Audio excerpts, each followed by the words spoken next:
Okay, welcome back. We are now in video number 2 of traffic assignment, which is module 6. And the topic here is pathfinding. Yeah, the primary requirement for traffic assignment procedure to work properly is you should have a solid and very fast algorithm which will help you find paths between pairs of TAZs and actually one TAZ to all other TAZs. And the big question is, are we going to need one path or multiple paths? My simplest answer is actually we will use only one path at a time, one path at a time. But to put it in context, we'll take a look at a practical situation. I know a guy who lives there, and he works at George Mason, and his daily commute route is something like this.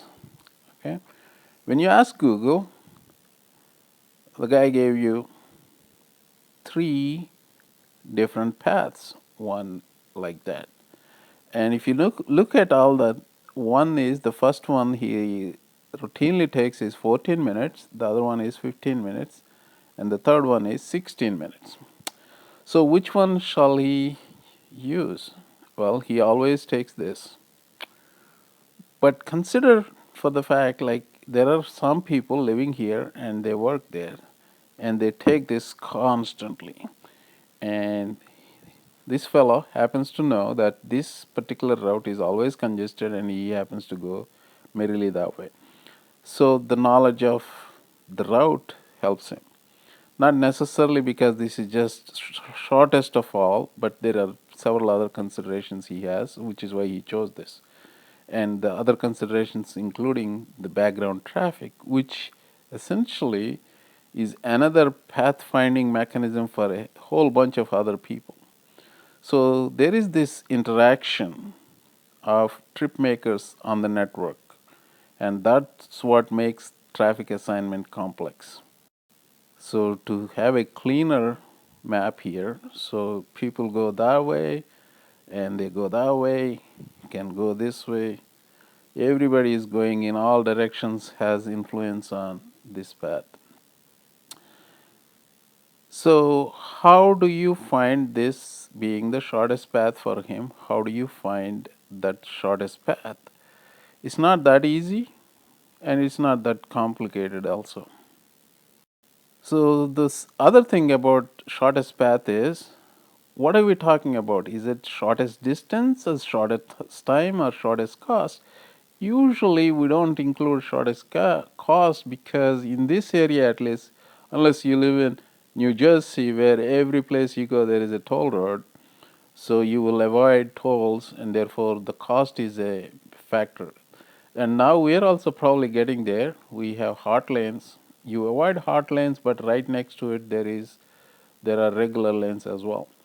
Same goes in California. Maybe shortest cost. I mean, the cost is a factor in some parts of California. So, what are the dependencies? So you have the travel times may change by time of day, for example. So those are what I mean by dependencies. And how do you implement this in a computer? Those are some of the questions we will answer here. Oh, well, probably not this part, not the part where the how it is implemented in the computer. That's beyond the scope of this class. Okay, let's do this with an example. Label correcting algorithm. Here's a small network. What you see in the circles are the node numbers, and this is going to be your root. Root, why we call root, you will see in a bit. And what you see, the numbers next to the link connecting two nodes is travel time on that particular link. And now you have to find paths from 103 to all other nodes in the network. Well, visually you can pretty much do it, But we want to have a methodical way of doing this so that computer can understand and do it fast for you. And remember, it's called label correcting algorithm. So let's do it.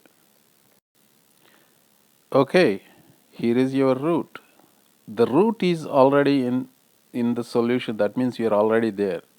And from there, where can you go? You can go to 101 via this route or 106 via this route. It takes you 2 units of time. Let's call this minutes, okay? 2 minutes to get 106 and 3 minutes to get to 101. And what we're going to do is label where you came from.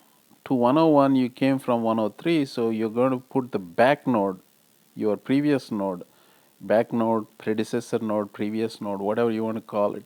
Let's call it back node. The back node is 103, and the cost from root, remember, we are not talking about cost from previous node. We are talking cost from root. So you have to keep on adding as you go forward. So this is 3, this is 2. And this guy you can reach in 8 minutes, 104. So all now that you processed 103, this is taken off the processing node list, all right?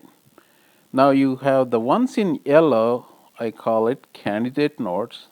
They're also all the nodes combined, they're called queue or sequence list. There are a whole bunch of names they go by. Let's call them candidate nodes. So what you want to do is look at all the candidate nodes which are in yellow and pick the one that has the shortest travel time from root. That is, in this case, 106 has the shortest travel time from the root. And pop that, meaning process that, process this now. Now from 6, so let's do that while in the next slide. So node 6 is popped, and from node 6 you can get to 107 and 104. Yeah, you can get back to 103, but that's not what you started for, right? You don't want to get back to 103. You want to get to the other nodes. So you go from 106 to 107. It's 6-minute travel time. You already took 2 minutes from 103. So 6 plus 2 becomes 8. So that's your new travel time to 107. The travel time to 107 from root. Remember, this is number 8 there says that is the travel time from the root. On this route, you have earlier these guys came from 103 to in 8 minutes. Now watch this. Can you improve by going from 106 instead of going directly from 103? Yes, the answer is yes, because this, if you went from directly from 103 to 104, it took you 8 minutes, but if you went this way, it took you 6 minutes. So remove the previous solution, or correct the previous label. See, I'm using the word correct the previous label and draw the new label, which is 106.6. So this guy is done. Pop it. Now, who else is there in the sequence list? You have 107, 104, and 101. Who is the closest to the root? The closest to the root this time happens to be 101. I'm sorry. Well, yeah, 101, which came from 103 and travel time 3. Now we process this in the next step. There's 101. So 101 to 102 took 3 plus 4, which is 7 minutes, and the back node to 102 is 101. And now 101 is done.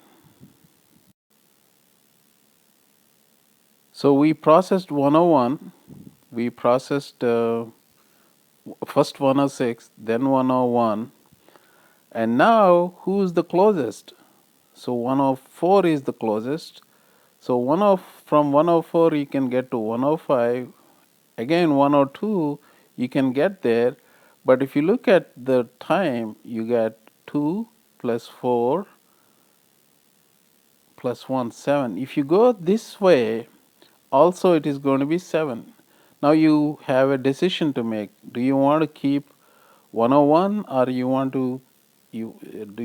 to keep 101 as your predecessor node, or do you want to take this route?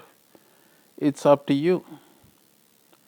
I took it as 101. So similarly, from 104 to 107, what is the best way? If you went this route, it will be 8 minutes. If you went this route, 2 plus 4, 6 plus 2, 8 minutes. So you could have gone this way also, and you could have put this as 104. Not necessary. I already got here from 106. I'm done, so I'm not improving on this by coming from 104. So the next step will be, I would process either 107 or 102. Which one? The closest one to root is 102, so you process 102, you get the picture. So if you keep, so we got here now. So actually this should have been colored blue because it's already processed.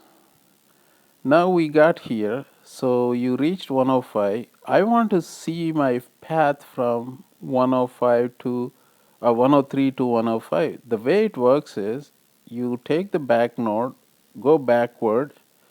So 104, you go to 104, and 104's back node is 106. You go that way. 106 back node is that one. You go that way. So you go this path, and you create this sort of a it's the tree building exercise. Now you look at let me erase this here, 102 to 103. You want to see which way the path built. So 102 you reached by 101, and 101 you reached from 103. I'm sorry, wait a minute, is that 103? Yes. And similarly, 107 you reached through 106, and 106 you reached through 107. So look at what I highlighted. All the nodes are reached, right? All the nodes in the network are reached. So and here is a cleaner picture of that. And this, ladies and gentlemen, is called a tree. Why it is a tree is, I kept calling this root, right? If you have root and you have a tree like this with all the stems, so none of the stems cross with each other. So this is the root, and this thing is called tree.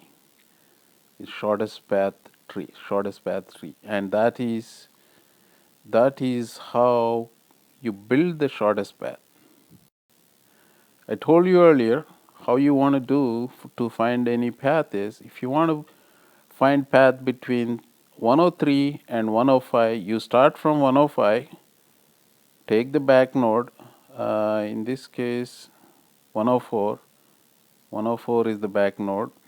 104's back node is 106, so 106, and 106 back node is 103. So you get this path here, and once you collect the path nodes, you flip them. You flip them to get your real path from 103 to 105. So that is what you do in pathfinding.